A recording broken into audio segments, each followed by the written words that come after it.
So I got really obsessed with the idea of mistakes in recordings ever since my old teenage metal band Sanctus. I know I talk about them all the time. By the way, we're all getting together tomorrow here to do a quick little podcast, so keep an eye out for that. But we went into the recording studio for the first time and we were all just awestruck. We had to record in 6 hours. We had to get 3 songs recorded, mixed, mastered, and out the door in 6 hours.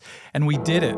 So when I got home and listened to the recording, I was really happy with it, but I noticed a mistake right on the first tune. Our singer Al sings Lie, and the delay unit is supposed to delay and, basically echo the same word again, and it does it fine throughout most of the song.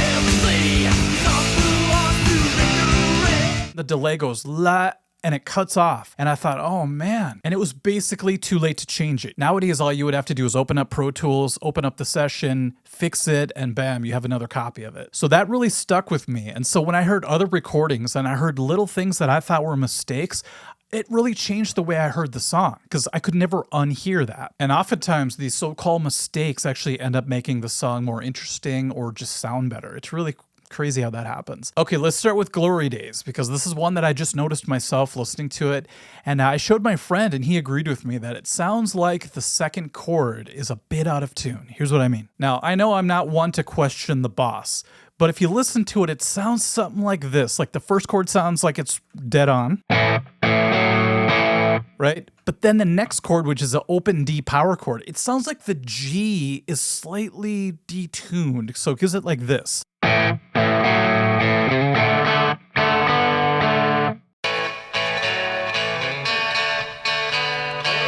So I already mentioned old school recording, and a lot of things could go wrong back then. There were a lot of variables that could happen that you couldn't just fix, like I said. So in the song The Other Side by Aerosmith, if you listen to the guitar solo section, right at the end, you could hear something kind of strange happen on the drums. Listen. So when a drummer hits a crash cymbal, unless they grab it afterwards, it's called choking the cymbal.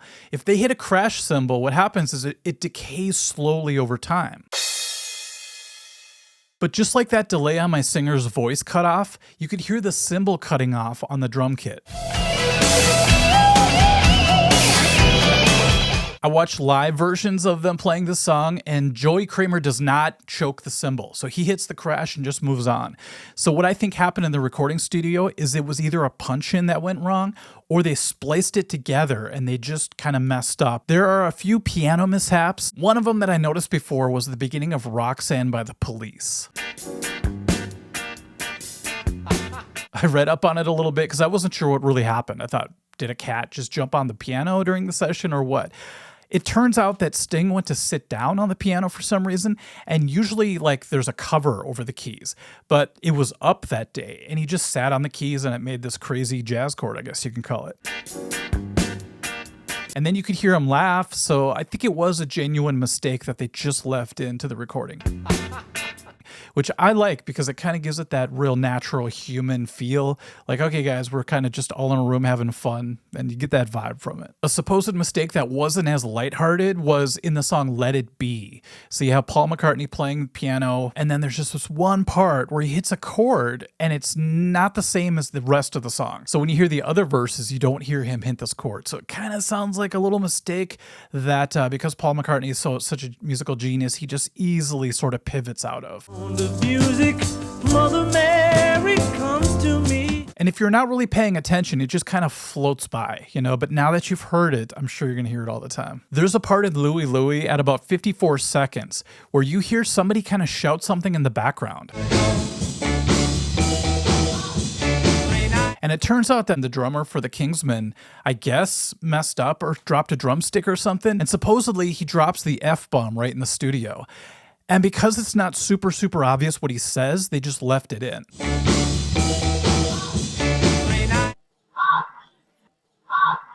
And when I looked into it, it kind of seemed exaggerated, but they said that the FBI actually looked into the song. They said that they were trying to see if there was any obscenities or whatever, because back then it was so strict.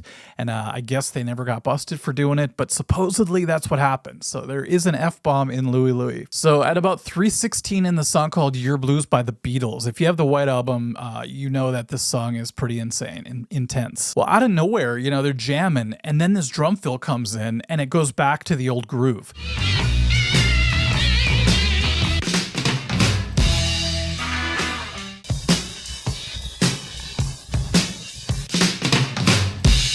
And what's weird is if you're into recording and you know about punching in or splicing or anything like that, back in the day they had to splice the real way with razor blades. So they kind of had to use a way more primitive method than what we have today, which is just you see the track on the screen and you cut it and you put it any way you want. And if you make a mistake, you undo it. Well, back in the day, there was no undo, so I'm wondering if it was just a bad splice, but it really does sound like an abrupt tape job, if you will. I've always loved the movie Flashdance. When I was really young, it came out, and it was kind of like this naughty movie, but it was exciting, I always thought of it like a Rocky, but for women. I don't know. And the song What a Feeling is such a great inspirational song. Well, towards the end, Irene Cara hits this really awesome high note, and then she comes right back in with What a Feeling. There's just this unnatural transition from the high note back to the chorus part.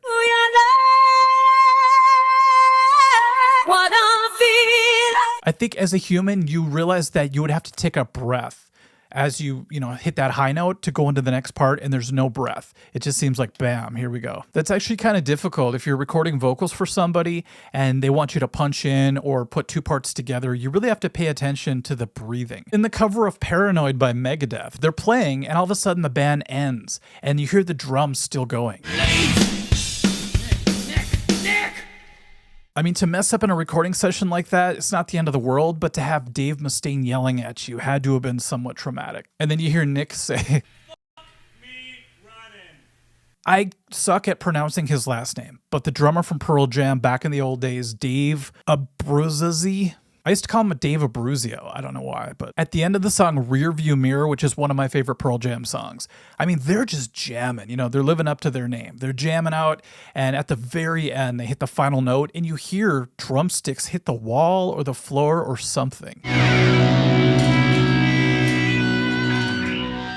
And once again, I don't know if I believe the story, because it said that the reason Dave threw his drumsticks at the end were because the producer was riding him so hard to just, give his all, that at the end of the track, they say Dave punched through his the head of his snare and then threw the snare off the side of a cliff. And that's the part I don't know if I believe or not. Being such a huge Beatles fan, I knew about this one quite a bit ago because I think I read it in a book where they were talking about each track on every single album. And they said that at the end of A Day in the Life, they hit that last chord and they wanted it to last and sustain basically for so long that they were pushing the volumes up as far as they would go on the recording mixing board. And because they were doing that, you could hear everything in the room, including the air conditioning system.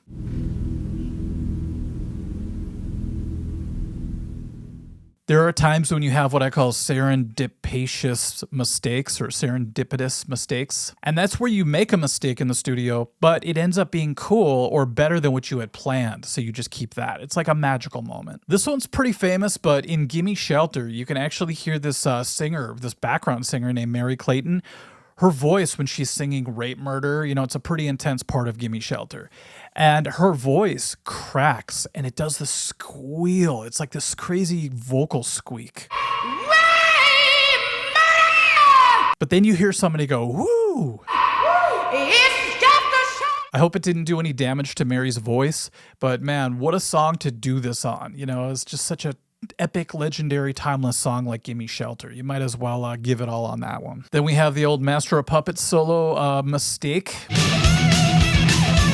where Kirk Hammett pulled the E string off the side of the fretboard, creating this really awesome, crazy note cluster. And even Kirk Hammett himself said, man, it was just this thing that happened in the studio and I cannot recreate it live to this day. I recall going to Lollapalooza way back in, I think, 92, 91, I'm not sure, but the Breeders were playing, and they were one of the loudest bands of the night. I was really shocked because there were some awesome bands there that night. Smashing Pumpkins, the Beastie Boys were there, but the Breeders come out, and their big song at the time was called Cannonball. And it turns out that the bass player, Josephine Wiggs, made a mistake in the beginning because she does that really cool slide up. And then when the drums come in, the bass goes up higher. I think it's by a whole step. Hold on, let me check. No, half step, I think. Anyway, she was like, yeah, I started off on the wrong note and then didn't realize it till after 2 times. And then I fixed it. And it just ended up being this really cool mistake. If it was the same note every time, it would still be cool. But to go up a half step, just seemingly out of nowhere, is very alternative of them, if you will. If you listen to Don't Forget About Me, by the way, last night I was watching The Breakfast Club, and it just reminded me of this all over again. So Mel Gaynor's just killing it through the entire song, just playing these epic beats and these perfect fills, and his drumming just fits the pocket of that song perfectly. Now, when everything breaks down and it kind of calms down towards the end of the song, and then it builds back up to the final choruses, he does one of my favorite drum fills of all time. I actually tried it today on the drum kit. Check it out.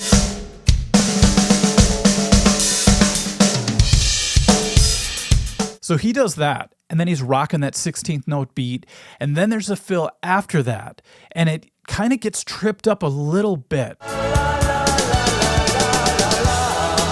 So once again, let's check out the fill that I love, one of my favorite fills real quick. The beat kicks in, and then this is the next fill. You could hear it's a little bit janked up.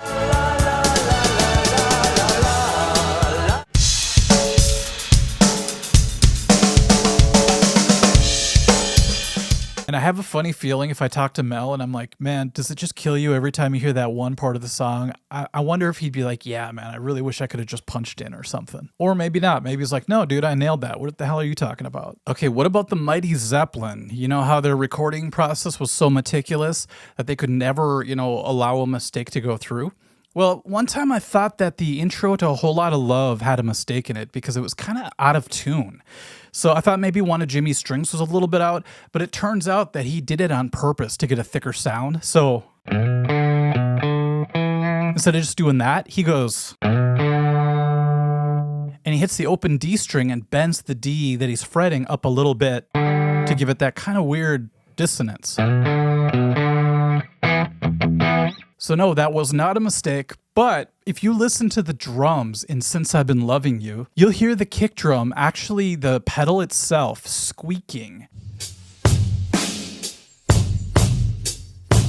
Maybe they just had a hard time hearing it because, those old school rockers played so loud, maybe they just were partially deaf, I don't know. So in the huge commercial successful song called To Be With You by Mr. Big, by the way, I wonder if they're all still living off those royalties. That song was so huge. So Paul Gilbert both writes and performs the solo, to me, perfectly. But if you listen to the very end of the solo, he does this little climb, he does a scale, and it drags behind the beat.